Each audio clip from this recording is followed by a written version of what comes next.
July 3 ശേഷം ഏകീകൃത കുർബാന അർപ്പിക്കാത്ത വൈദികർ സഭയ്ക്ക് പുറത്തായിരിക്കുമെന്ന് മുന്നറിയിപ്പ് നൽകി major archbishop Mar Raphael Thattil. Circular June 16 ഞായറാഴ്ച അതിരൂപതയിലെ എല്ലാ പള്ളികളിലും വായിക്കണമെന്നും മേജർ ആർച്ച് ബിഷപ്പ് അറിയിച്ചു.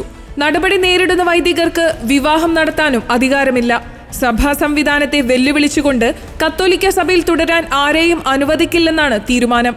സീറോ മലബാർ സഭയിലെ എല്ലാ വൈദികർക്കും ഈ ഉത്തരവ് ബാധകമായിരിക്കുമെന്നും സർക്കുലറിൽ പറയുന്നു.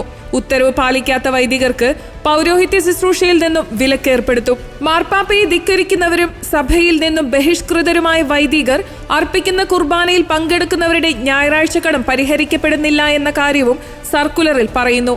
2 തവണ എഴുത്തുകൾ വഴിയും 1 തവണ വീഡിയോ സന്ദേശം വഴിയും ഏകീകൃത വിശുദ്ധ കുർബാനയർപ്പണ രീതി നടപ്പിലാക്കുന്നതിനെക്കുറിച്ച് നൽകിയ വ്യക്തമായ നിർദ്ദേശങ്ങൾ അവഗണിക്കപ്പെട്ടത് പരിശുദ്ധ പിതാവിനെ വേദനിപ്പിച്ചിട്ടുണ്ടെന്നും മേജർ ആർച്ച് ബിഷപ്പ് വ്യക്തമാക്കി.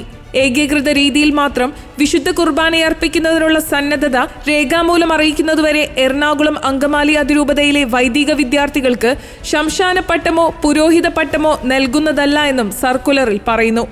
അനുസരണമില്ലാത്തവരുടെ സ്ഥാനം സഭാ കൂട്ടായ്മയ്ക്ക് വെളിയിലാണെന്ന് അർത്ഥശങ്കയ്ക്കിടയില്ലാത്ത വിധം മെത്രാന്മാരുമായുള്ള കൂടിക്കാഴ്ചയിലും തുടർന്ന് നടത്തിയ പ്രസംഗത്തിലും പരിശുദ്ധ പിതാവ് വ്യക്തമാക്കിയിട്ടുണ്ടെന്നും കത്തോലിക്ക സഭയുടെ പരമാധ്യക്ഷനായ മാർപ്പാപ്പയുടെ ഈ വാക്കുകളെ തികഞ്ഞ ഗൗരവത്തോടെ വൈദികർ മനസ്സിലാക്കുകയും അനുസരിക്കുകയും ചെയ്യണമെന്ന് അതിരൂപതയിലെ എല്ലാ വൈദികരോടും സമർപ്പിതരോടും ആത്മായ സഹോദരങ്ങളോടും സ്നേഹപൂർവ്വം major archbishop Mar Raphael Thattil അഭ്യർത്ഥിച്ചു.